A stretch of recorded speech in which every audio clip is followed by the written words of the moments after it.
Mario vs. Donkey Kong is a game that a lot of people love to hate on, and I am no different. In the beginning, when this game was first announced at the Nintendo Direct, I was extremely disappointed. You see, I really wanted Donkey Kong to actually come out for the Nintendo Switch, and here we are, like a year later, with that game still not coming out or nothing announced for the Donkey Kong franchise. It has been 10 years, but I guess we gotta give them more time.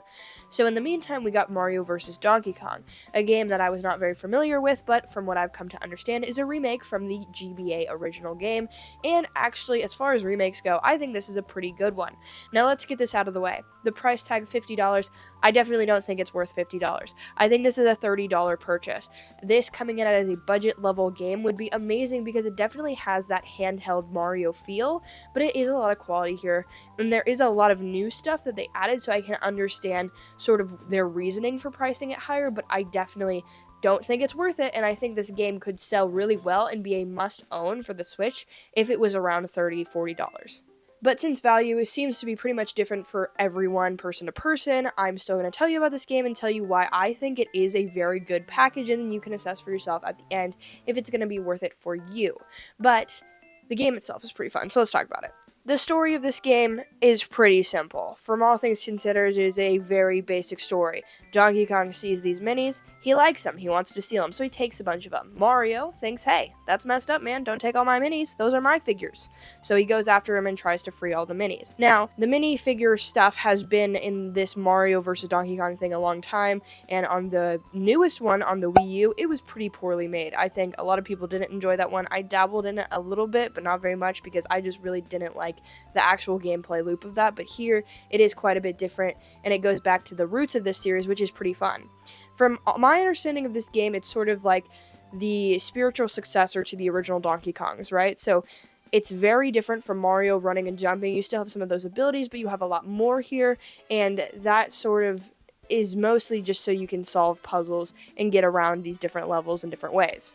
Pretty much every level operates where you find a key to enter the door, and then once you enter that door, you're gonna go to another room and you're gonna free the minifigure that's trapped in this bubble thing. There's different obstacles, sometimes there's enemies or other things that can get in your way to do so. There's switches a lot of times, you gotta do these switches, but as a whole, I actually found this pretty engaging and pretty fun. This is a fairly relaxing game. I don't think it's difficult by any means. There are some parts, especially the last level, that gets pretty hard, but like, you think through things critically. It's nothing like you're going to be stuck on for more than like 10 minutes, I don't think. It gets pretty simple. You know, all this stuff is pretty simple. I think it's a great game for a kid too, just because of the simplicity of a lot of the puzzles here. But I do think that there is quite a bit of fun to be had here for someone like me or someone like you watching this, who's probably, 30, 40, I don't know, 20. I don't know how old you are, but like, I'm assuming that it's a pretty solid experience for most people. Like I said, the challenge is definitely lacking, but the puzzles that are here are pretty fun,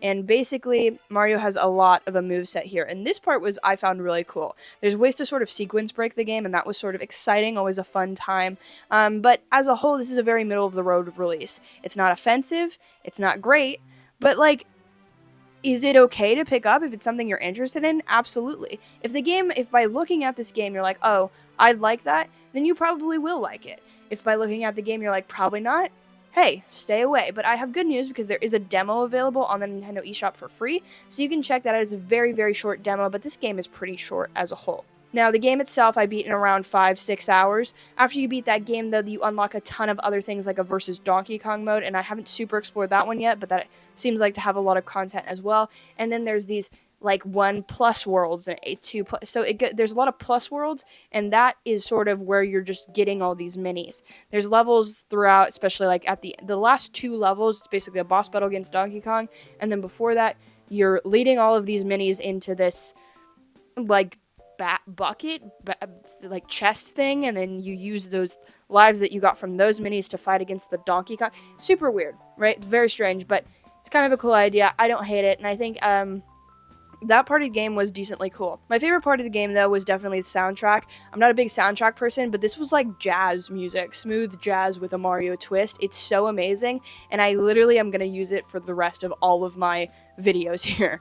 Like, I struggle to find music to put in the background of these videos sometime, but this is amazing. It's never going to have me struggle like that again, because this is really nice, relaxing, sort of smooth jazz vibe, and it's just a lot of fun. And, with the music and stuff, the tone of the game, the mood of the game is pretty relaxing. It's nothing too intense. It's, like, overall a very chill game with not a lot of challenge here. So, like, it's not gonna be like your Dark Souls game. It's not gonna be like even the new Super Mario Wonder game where it's super exciting at times. It's very middle of the road, mundane. But if you like these kinds of games, if you have any nostalgia for the other games, maybe you played the GBA or the other iterations of the Mario vs. Donkey Kong franchise, it's a game series you like, this is totally a good entry in it, I think. Mario has these amazing movesets where he can, like, go on his hands, and he walks on his hands, and that gives you a little bit of a higher jump if you jump out of that, and you can triple jump out of that. You can also do backflips and stuff, so there are things that you can do that sort of sequence break the game and all that kind of deal. The first time I ran through it, I did it on stream. I'll link it up here. You can watch it if you want. It's very long. But I did that just because I thought it'd be a fun game to play through with you guys, and I think it was a really great stream game and just a very small, digestible game that, is non-offensive, and with all the side content, I can see this game being a 10, 12-hour game at the max, but still, I feel like that is some value there. Again, I'm not going to say that to go out and buy it right now, but I do think if it goes on sale for Black Friday, this is pretty much a must-have pickup, like if it is under $30. Now, I know in other regions the pricing is different and stuff like that, so in your region, if it's worth it to you, check it out. And if it's worth it to you right now and you're watching this review, you're thinking this game looks really cool and it's different and it's fun and it's just like a nice little digestible game to do in between these huge AAA releases, like, check it out. See what the demo's like, and then maybe get the game. Like, if that's something you like, you know what I mean? This is a very, I think, like I've been saying, inoffensive game. It doesn't do a lot that's special, but it doesn't do anything exactly wrong. And so with the amount of side content they added here and the way that they remastered this game, which was pretty nice, I do like the art style here. I think it's pretty decent.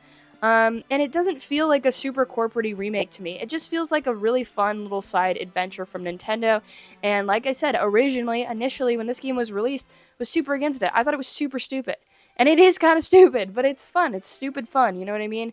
The battles against Donkey Kong are also kind of cool, and they're different, like, creatively. Like, you have to do different stuff for each of these boss battles, which I found really fun and was kind of a cool drive to get me to the end. It was paced really well. It was fairly fun. The graphics, inoffensive. The gameplay as a whole, pretty nice.